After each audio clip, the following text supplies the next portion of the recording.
झेप मराठी, आरसा महाराष्ट्राचा। धुळे तालुक्यात 3 दिवसांपूर्वी झालेल्या मुसळधार पावसामुळे परिसरातील शेतीचे मोठ्या प्रमाणात नुकसान झालं आहे। त्यामुळे शेतकरी तसेच नागरिकांना आर्थिक नुकसानीचा सामना करावा लागतोय। या पार्श्वभूमीवर पूरग्रस्त व नुकसानग्रस्त भागाला माजी आमदार कुणाल पाटील यांनी भेट देऊन पाहणी केली। यावेळी नुकसानग्रस्तांची भेट घेत त्यांना दिलासा दिला।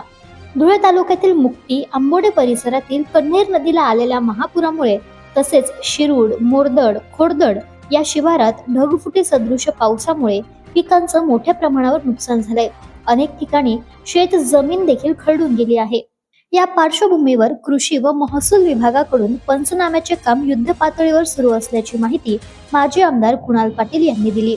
जिल्हाधिकारी यांच्याशी चर्चा करून नुकसानीचा अहवाल लवकरात लवकर शासनाकडे सादर केला जाणार असल्याचं त्यांनी सांगितलं। आपल्या धुळे तालुक्यातील मुक्ती आणि या पंचक्रोशीतील सर्व गावं म्हणजे आंबोडे असेल, बिर्डे असेल, बिर्डाणा असेल, अंचाडं असेल, चिंचखेडं असेल, या सर्व गावांमध्ये फार मोठ्या प्रमाणामध्ये अतिवृष्टी झाली आणि त्याच्यामध्ये जवळपास ढगफुटीसारखा हा प्रकार त्या ठिकाणी होता।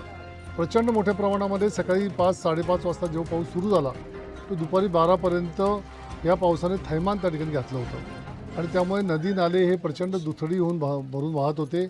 महापुरासारखी परिस्थिती या संपूर्ण परिसरामध्ये निर्माण झाली होती आणि त्यामुळे नदीकाठी किंवा नाल्याकाठी असलेली जी काही आपल्या या गावांमधली घरं होती ही सर्व घरांमध्ये पाणी त्या ठिकाणी घुसलं होतं।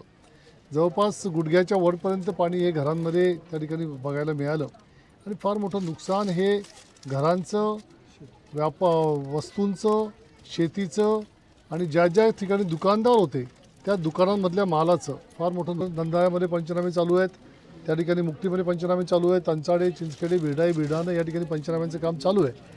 काही ठिकाणी अजूनही पंचनामे करायचं काम जे राहून गेलं असेल ते सुद्धा पंचनामे करण्याच्या विनंती आपण त्या ठिकाणी जिल्हाधिकाऱ्यांना केलेली आहे। तर मला असं वाटतं की हे सर्व पंचनामे झाल्याच्या नंतर एक सविस्तर अहवाल त्या ठिकाणी राज्य सरकारकडे पाठवून आपले सन्माननीय मुख्यमंत्री असतील आणि त्या ठिकाणी पुनर्वसन मंत्री असतील यांच्या माध्यमातून जास्तीत जास्त भरपाई आपल्याला कशी या सर्व शेतकऱ्यांना आणि ग्रामस्थांना मिळवून देता येईल त्याकरता आपल्याला सर्वांना एकत्रपणे प्रयत्न करावे लागतील।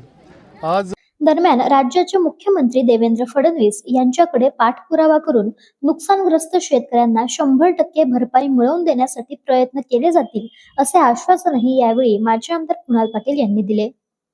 अशाच वेगळ्या आणि ताज्या बातम्यांसाठी पाहत रहा झेप मराठी, आरसा महाराष्ट्राचा। संपादक प्राध्यापक अनिल चव्हाण, धुळे।